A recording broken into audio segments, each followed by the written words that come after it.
First of all, folks, I'd like to thank everybody for turning up today.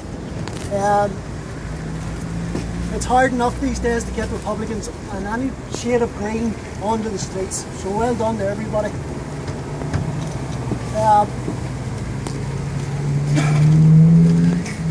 Just bear with me here. On behalf of Cogus, I'd like to thank the Anti-Internment League for inviting us here to Newry, a town that is no stranger to internment. It is my belief that we need to look at internment and what it really means and who is implementing it. The British establishment have used internment in any country they ever invaded.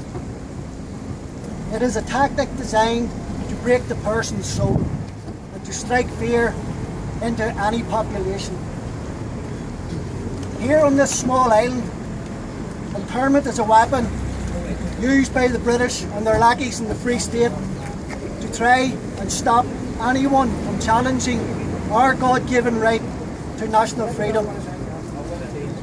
They await the next victim.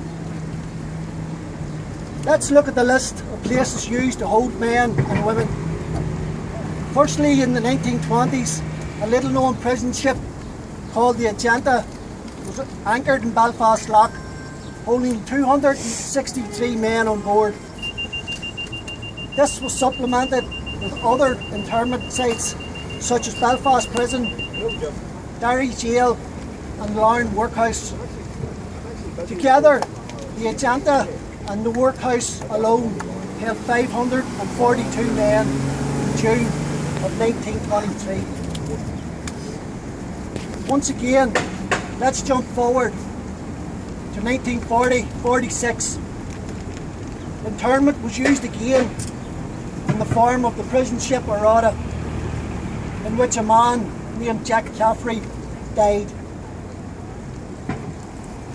It was also anchored in Strangford Lock.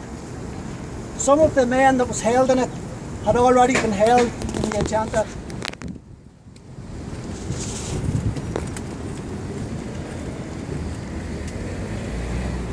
This is not going to be the last time internment will spring up.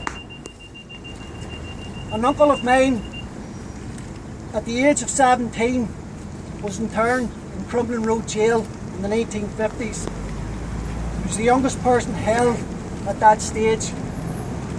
And internment was to visit our family once again.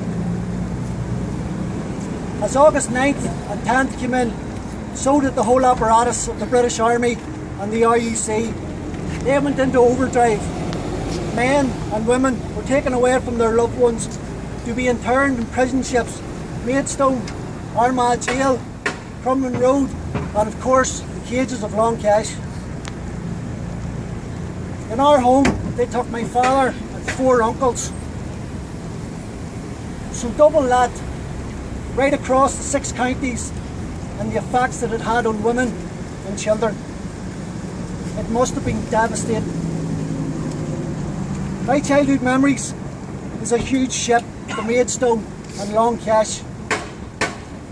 My family history, like a lot of you here today, is no different.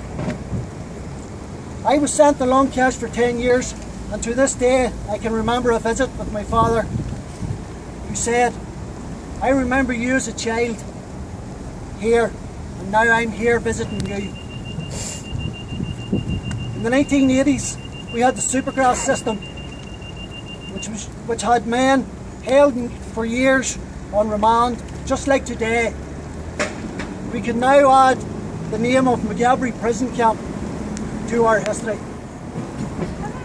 As an active Republican, you are told that you have to realise that death or jail lies ahead of you. I, for one, am not ashamed to say I joined the ranks of the Irish Republican Army, and I will never deny this.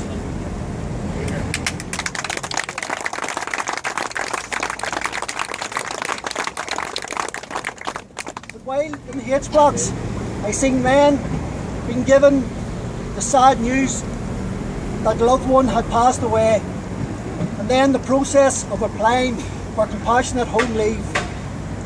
I had this experience twice. And only a couple of weeks ago, a Cogus prisoner, Eamon Cassidy, lost his brother. The conditions laid out to Eamon were so unworkable that he never even got to say farewell to his brother. Just because a Republican isn't in jail doesn't mean they don't have human rights.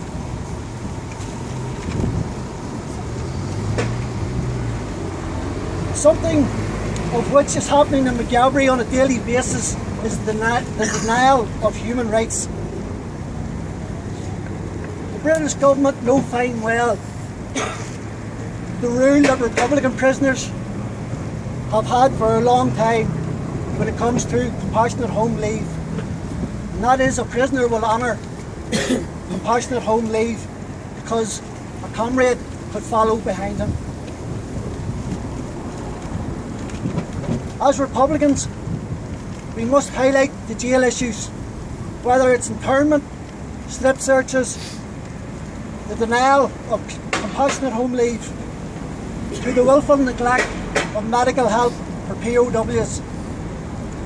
As with the cases of Tom McWilliams, who suffered a heart attack, Seamus McGuigan, who suffered a stroke and was brutally strip searched the next day. We must also remember that in Portlaoise Jail, men are being held by the Free Staters, who, like the Brits, use internment by whatever name.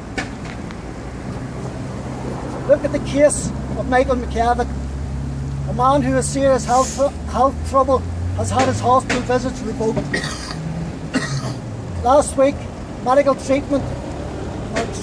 Revoked last week. Medical treatment is a basic human right for all.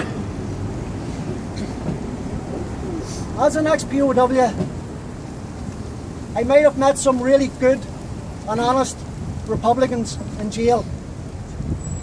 Jail is designed to break your soul. Only a strong, unified bloc of POWs can overcome everything that they set out to break us with. A POW is a POW, no matter what land they're on.